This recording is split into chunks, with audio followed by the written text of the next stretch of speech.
Hello and welcome to my show. Today we will be talking about the effects of ordinal position on children. Please help me welcome my dear friend and family sociologist, Dr. Susan. Thank you. Thanks for having me. Thanks for being with us today. So let's get started. Can you please explain to us what exactly ordinal position is? Yes, sure. Ordinal position is simply the order in which a child is born. For instance, you have your firstborns, intermediate-borns, and lastborns. There's also a term called laterborns that refers to any child born after the firstborn. So it's the birth order, right? Right. Okay, so what does the order in which children are born affect them? Well, you see, there are a few ways in which ordinal position affects a child. For one, according to an article I read from the Journal of Marriage and Family, called Birth Order and College Attendance, by Alan E. Bayer, firstborn children are more likely to enter college, whereas intermediate-born children are consistently the least likely to attend college. The last-born kids are about as likely to go to college as the firstborn.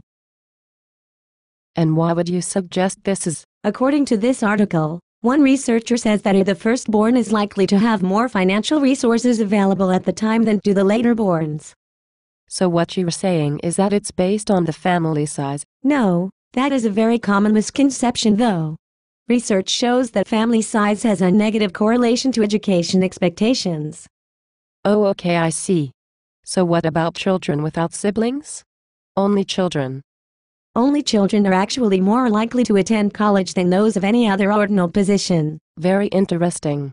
So what else can you tell us about birth order affecting children? Well, we find that in parenting, when it comes to the firstborn, the parents are fairly new to the whole situation. They don't really have that much first-hand experience like they will have had when it comes to the laterborns. In a sense, for the parents, the firstborn, they find it to be trial and error. They learn from their experiences and mistakes with the firstborn, which in turn help in rearing the laterborns. So in turn, does birth order affect the relationship between a parent and child? In some ways, yes.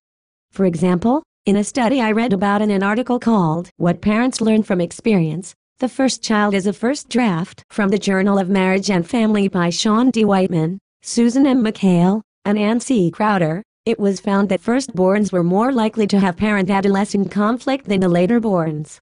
In this study, siblings were compared at the same age. The observations from when the firstborn was, let's say, 5, and then the observations from when the secondborn was 5 were compared. They did this more than once at different ages throughout adolescence. The results were that secondborns tended to report less parent-adolescent conflict than did the firstborns. That's very interesting. Yes. That's not all though. In another study, they found there was an effect on the parental knowledge of adolescents' activities too. This research was similarly conducted to the other study I mentioned before. Again, the researchers compared observations of siblings at the same age. This study concluded that parents were more knowledgeable of their second-born adolescents' activities than those of their first-born adolescents' activities at the same age. Who knew that ordinal position could have such an effect? It looks like we have a question from a viewer.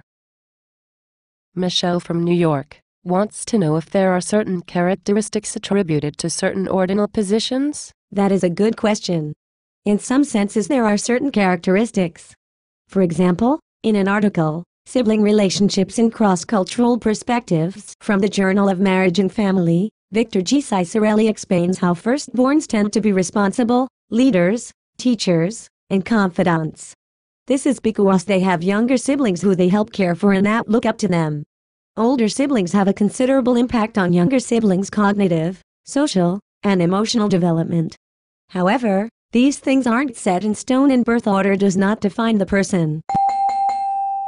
Well, it looks like that is all the time we have for today. Thank you, Dr. Susan, for being with us today. My pleasure.